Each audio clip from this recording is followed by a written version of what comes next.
Disgraced FBI agent Peter Strzok fired from the FBI. President Trump taking to Twitter, obviously, to respond with this earlier. Agent Peter Strzok was just fired from the FBI. Finally, the list of bad players in the FBI and DOJ gets longer and longer.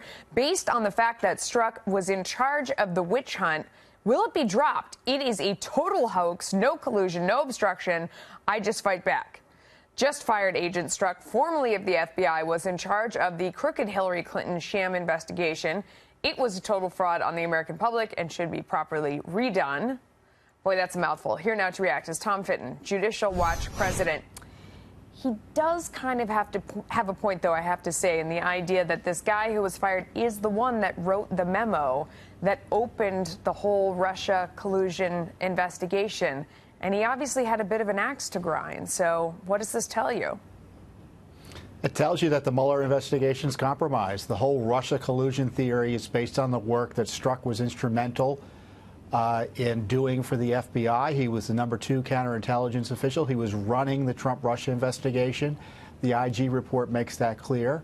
It looks like he was making decisions, according to the IG, that called into question whether his anti-Trump animus was impacting his decision-making, both with the Clinton email investigation and the Trump-Russia investigation.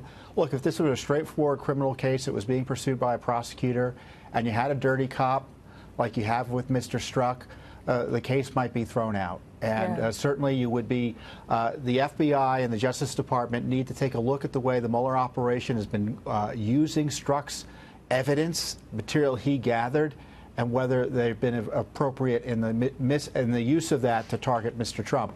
That's the most charitable analysis. The least charitable analysis, and the one I think the president ought to follow, is demand, as he's tweeting, that it be shut down, because there's no redeeming this investigation based on what Strzok was doing, Page was doing, Comey was doing, McCabe was doing, Warren was doing with Fusion GPS. You bring up those other names, which is interesting. I mean, maybe that's one reason it shouldn't be shut down, because we continue to get to more names out there of people. Some people make the argument that Strzok and Page were one bad apple or pair of apples there, but actually there were a bunch of other people doing things. For example, I mean, you're trying to get the text messages from another retired FBI agent. Tell us about that. What are those connected to?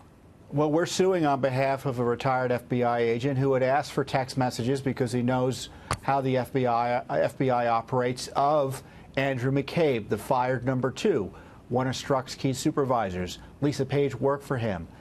We are asking for text messages about the Clinton email investigation. He had potential serious conflicts of interest because his wife was getting money from the Clinton operation through Terry McAuliffe, the Virginia governor close to the Clintons, while he was investigating the Clinton operation, both in 2015 and 16. This is pretty serious stuff, and the FBI doesn't want to turn over any of the text messages that McCabe created around that time. There's no good reason for it. Yeah. What do you think you would find in those text messages?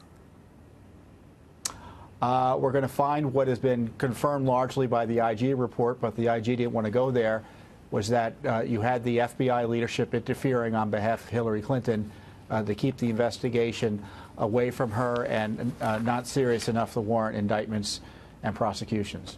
Interesting. Tom Fitton, thank you for coming on today. We appreciate your time.